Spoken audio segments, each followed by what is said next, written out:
ส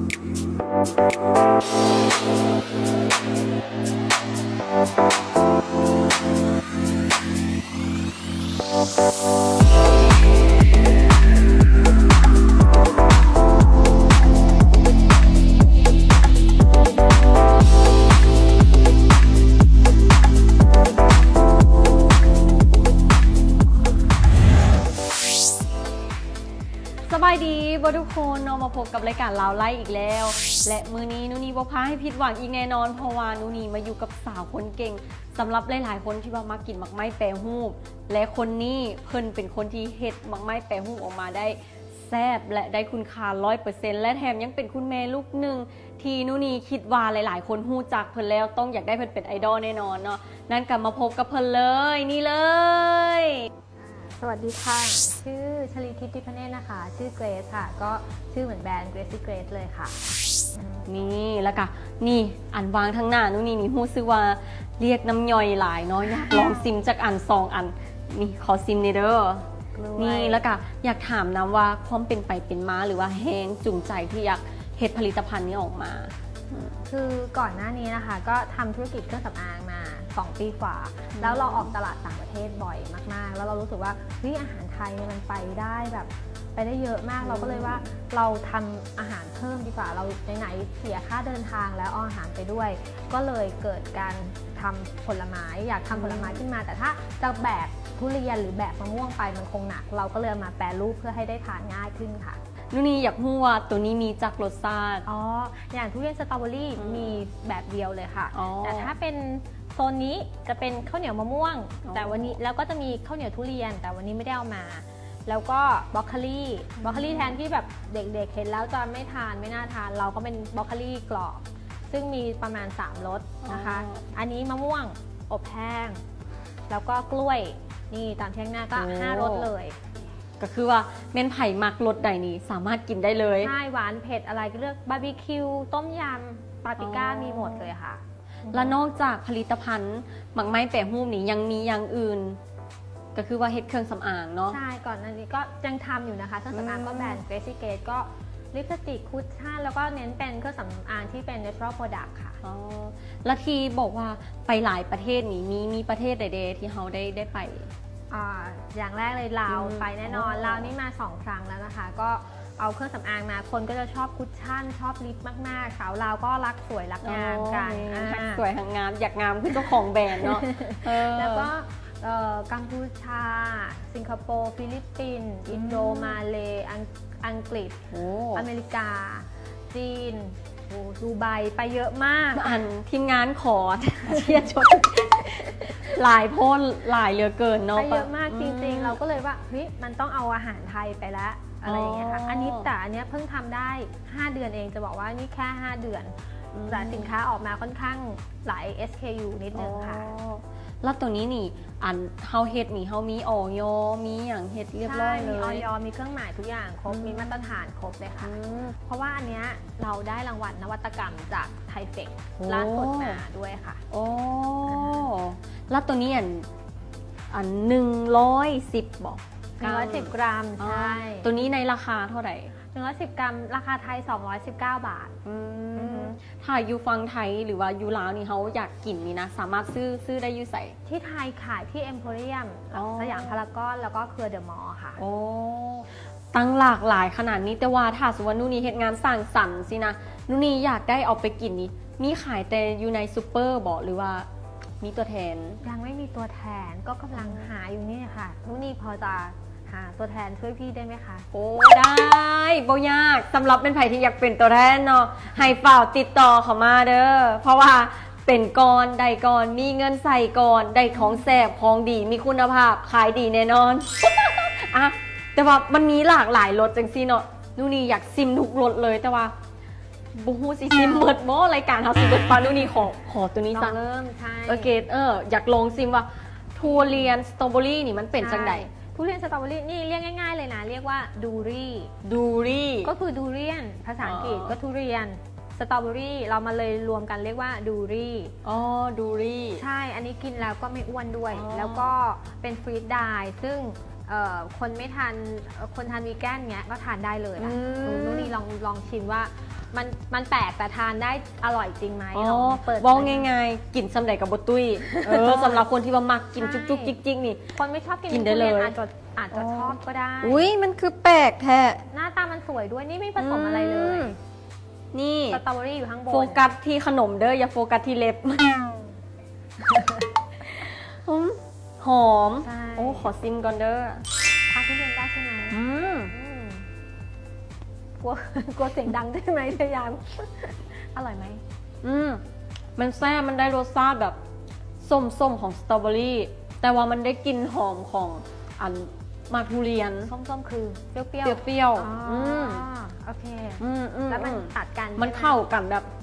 ได้ดีเลยอืมต้องลองทุกคนที่เมนไผ่ที่แบบว่าโบเคยกินแล้วสำหรับคนที่ว่าย่านตุ้ย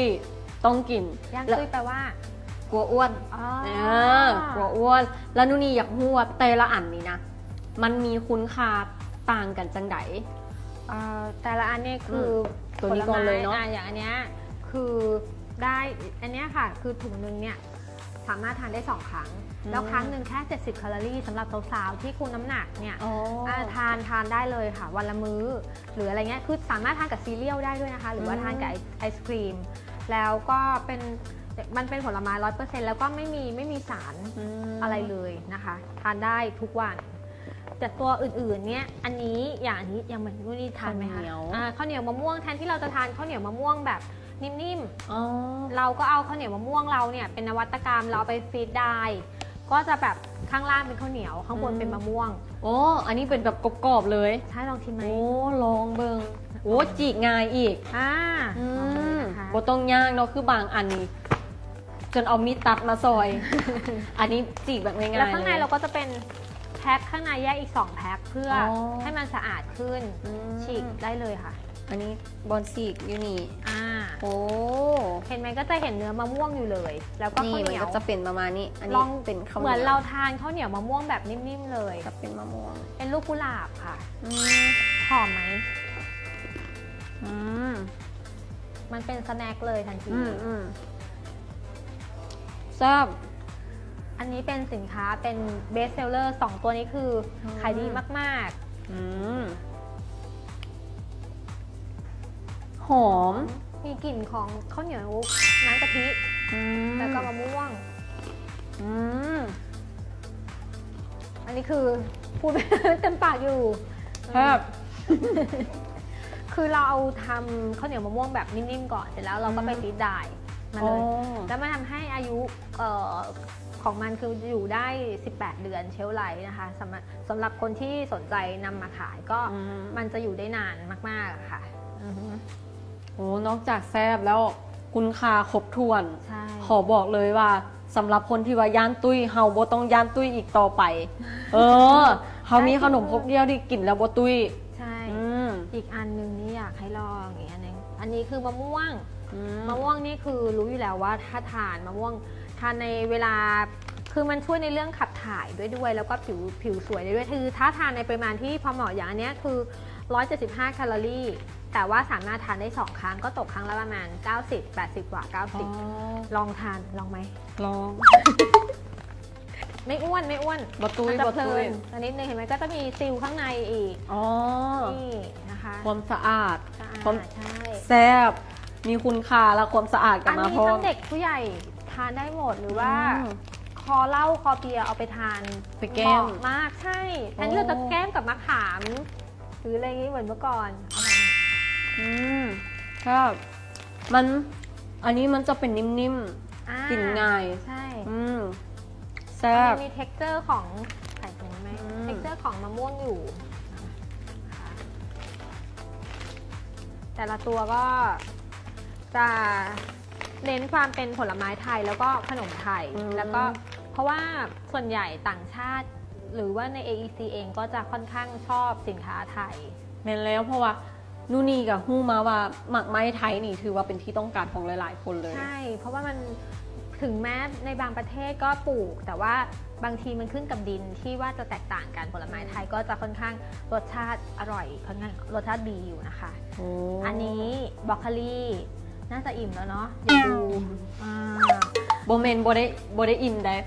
รู้สึกว่า ท่านผู้ชมนี่กลืนน้ำลายเอือก เก็บไว้บ้าง เก็บไว้แน่ อันนี้คือบรอกโคลีนะคะ อันนี้คือประโยชน์เยอะมากๆ แล้วเด็กเดี๋ยวนี้ไม่ค่อยทานผัก เราก็เลยแบบว่าเอามาจัดตลาดเด็กด้วย แล้วก็สาวๆด้วย เราใช้วิธีการทอดโดยสลัดน้ำมัน ก็ไม่อ้วนเหมือนกันซองเนี้ยข้างในมี2ซองทานได้180แคลอรี่นะคะก็แล้วเราก็มีเป็นรสต่างๆรสชีสรสปาปริก้าแล้วก็มีรสออริจินอลซึ่งอันนี้เป็นสินค้าที่ถูกแบบไปลองขายที่อย่างที่เอ็มโพเรียมเนี่ยวางไว้ทุกวันจะมีคนมาปาดตลอดเลยซึ่งมันหมดเร็วมาก เราก็อยากให้ได้ลองกันอีกนะคะ แมนเพราะว่าทุกมื้อนี้นี่หายากสำหรับอาหารที่กินแล้วดีต่อสุขภาพ เพราะว่าคนเขามันเริ่มรู้สึกรักษาสุขภาพอยากงามคือไอ้เกดนู่นนี่ก็อยากงามนู่นนี่สิซื้ออันนี้ไปกินต้องงามคือไอ้เกดแน่นอน เราจะได้ทั้งสุขภาพแล้วก็ชะลอวัยอันนี้อายุ 37 แล้วนะ โอ้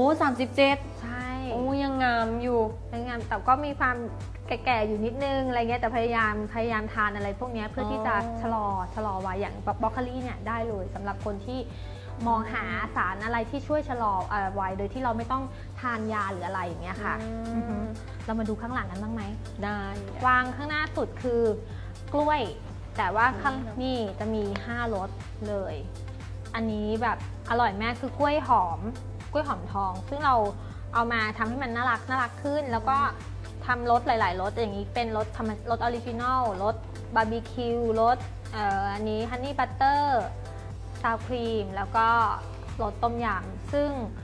เหมือนอารมณ์เหมือนทานมันฝรั่งแล้วก็เป็นมีรสต่างๆแต่ว่าลองชิมยังคะ ซิมเมื่อกี้อันหนึงแล้วขอซิมอีก แต่อันที่เหลือขอใส่ถุงกลับบ้าน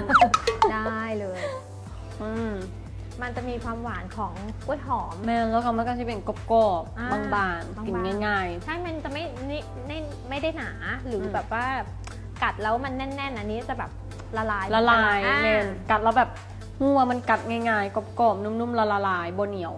โอ้หลังจากที่ได้ซิมมาทุกอย่างแล้วคอนเฟิร์มเลยว่าแซ่บอีหลีเนาะสำหรับฮันมินิมาร์ทหรือว่าตัวแทนจำหน่ายที่ว่าต้องการเป็นตัวแทนตอนนี้สามารถติดต่อได้ทางเบอร์ด้านลุมนี้เลยนอกจากนั้นยังมีการการันตีอยากให้เอื้อยเกดย้ำอีกเทื่อหนึ่งอันนี้เราได้มาตรฐานครบนะคะทั้งโรงงานที่มี GMP แล้วก็มีอย.ชัดเจนแล้วอย่างนี้คือเราผ่านงานไทเฟกซึ่งเป็นงานใหญ่ระดับโลกแล้วเราก็มีการส่งสินค้าไปต่างประเทศค่อนข้างเยอะตามที่บอกไปแล้วนะคะเพราะฉะนั้นมาตรฐานครบสามารถตรวจสอบได้เลยค่ะนอกจากนี้เรายังอยากย้ำราคาอีกครั้งหนึ่งอยากให้เอื้อยเกดแนะนำได้ค่ะอย่างดูรี่นะคะราคาอาจจะเหมือนสูงหน่อยแต่ว่า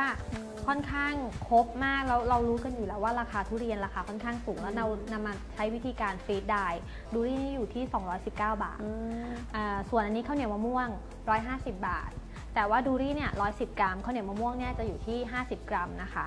ส่วนมะม่วงอบแห้งอยู่ที่89 บาทแล้วก็บรอกโคลี129 บาทนะคะซึ่งราคาไม่ได้สูงเลยเพราะบรอกโคลีเนี่ยมันเป็นผักที่ค่อนข้างราคาสูงอยู่แล้วกล้วยด้านหลังนี่ซองละ59 บาทเท่านั้นเองก็ถือว่ามันแล้วแต่เนาะส่วนที่เขาออกมาเห็ดคือทุเรียนเนาะมันแพงเพราะว่ามันแพงอยู่แล้วพวกเขากระหู้เนาะโล 3,000เขาก็กิน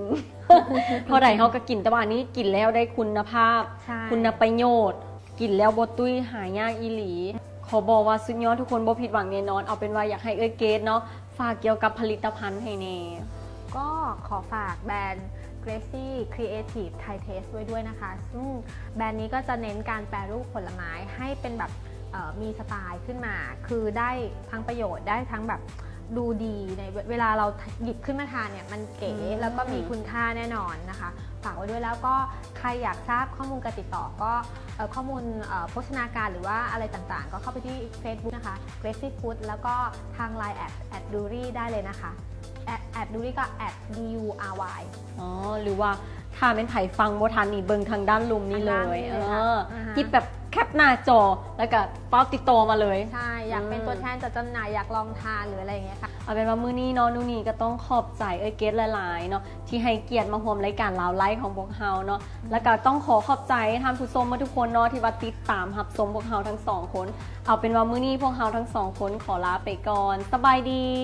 สบายดี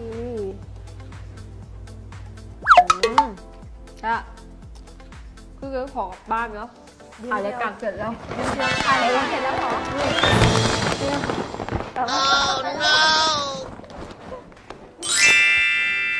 เมื่อท่านหิวอย่าลืมคิดฮอนหาเกซซี่แซบดีมีนวัตกรรมเด้อ อร่อยจริงๆนะคะ แซบอีก